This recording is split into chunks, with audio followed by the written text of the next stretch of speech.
Joining us on the line now is Bill O'Reilly. You know him as a longtime TV host, primetime, and I used to work with him at a local station in Boston, the old Channel 7. He's got many best-selling New York Times books. His latest is Killing Crazy Horse, The Merciless Indian Wars in America.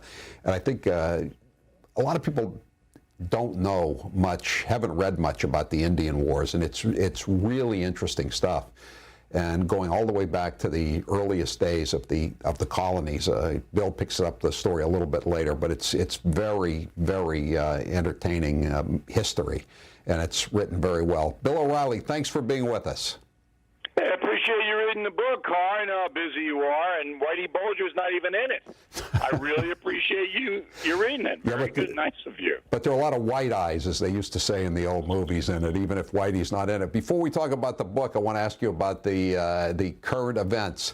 How would you predict the election going right today? Biden wins today. You think so? Unfortunately, it's just too much chaos in the Trump camp, and the COVID thing has really hurt him both physically and emotionally with the American people.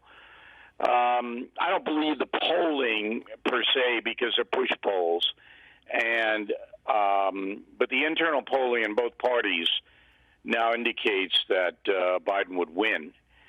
But, you know, there's 4 weeks and 2 more debates.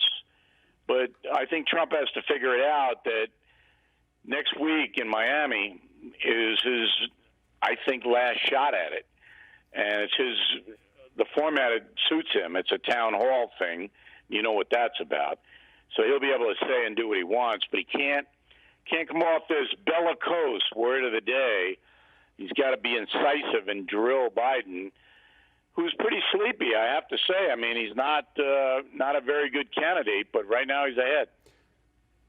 How would you grade Chris Wallace last week in his moderator role?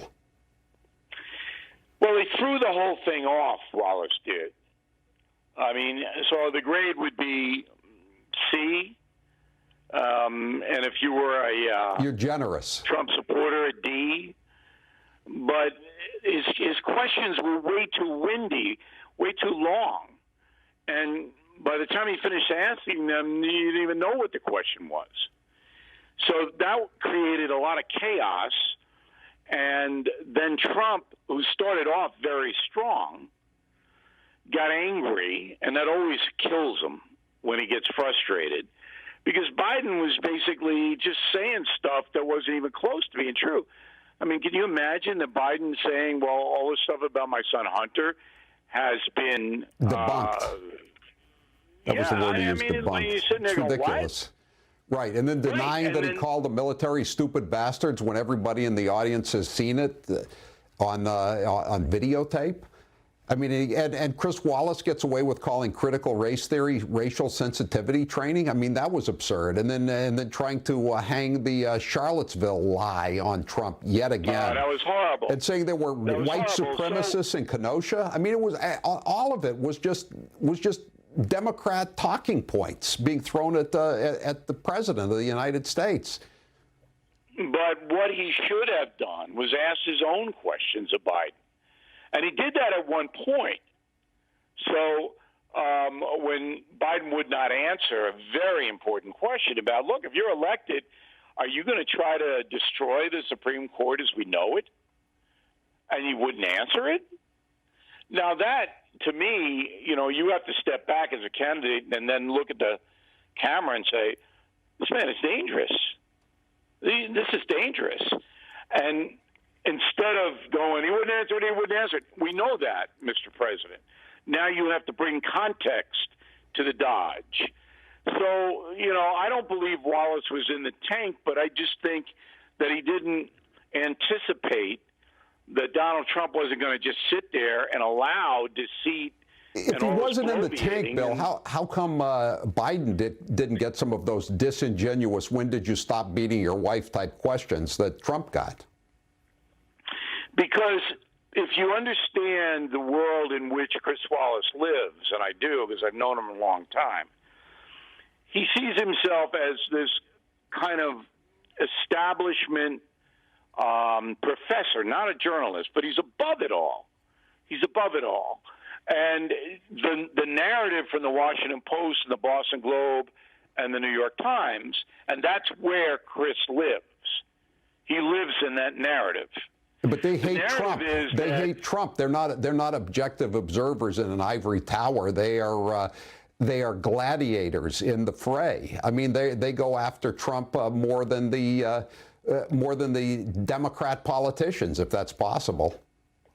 Well, but it doesn't occur to Wallace to say, well, Mr. Vice President, you haven't really defined the threat from the far left at all. Now, Wallace did say, did you call the Oregon people? Did you talk and say you shouldn't, do you need help? What can I do? And of course, Biden hadn't. You know what my follow-up question for that would have been, Bill? Can you name the mayor of Portland? Can you name the governor of Oregon? Because you know damn well he couldn't have done that. No, he doesn't know. But I think the question was damning in the sense that Biden said, well, they can handle it. Does he not have a TV set? This is going on for more than 100 days. Right. So you could see that Trump was just getting so frustrated with it and so angry, and that does not suit him well, because then he starts to interrupt and he starts to be, in the eyes of people who are on the fence, and there are people who are. They go, well, he's being too pushy, he's being too aggressive. It's all about style, not substance. Look, I just wrote a column, and you're a columnist. You know what you do. You have 500 words, and you make a point. And the point is, all right, you may not like Donald Trump, but what are you voting for? Right. What exactly are you voting for? And the column's on BillO'Reilly.com. It's entitled Donald Trump RIP with a question mark. And then I lay out, if Biden gets elected, this is what's going to happen to you. Right. The person living in New England or the person living in Oregon or wherever. Here's what's going to happen to you. Are you aware of this? And on the No Spin News tonight, I got Rick Wilson, the big Lincoln guy, the Republican who hates Trump. That guy. What do you have him on for? He's rabid. See what I do to him, Carr? That's why. And I said, are you kidding me? This is what you want? And he had no answer. So, unfortunately, what the vote has come down to is a referendum on Trump. And Trump has got to now step back and say, it's not about Biden anymore. It's not like Barack Obama where the Democrats were passionate about him. They loved him. Now they're, I guess it's Joe because I don't like Trump. You just watched Newsmax TV, America's fastest growing cable news channel, now in more than 70 million homes. You can get Newsmax TV on your cable system or check your cable guide. And if your system doesn't carry Newsmax, call them, tell them you want Newsmax TV, because we're real news for real people.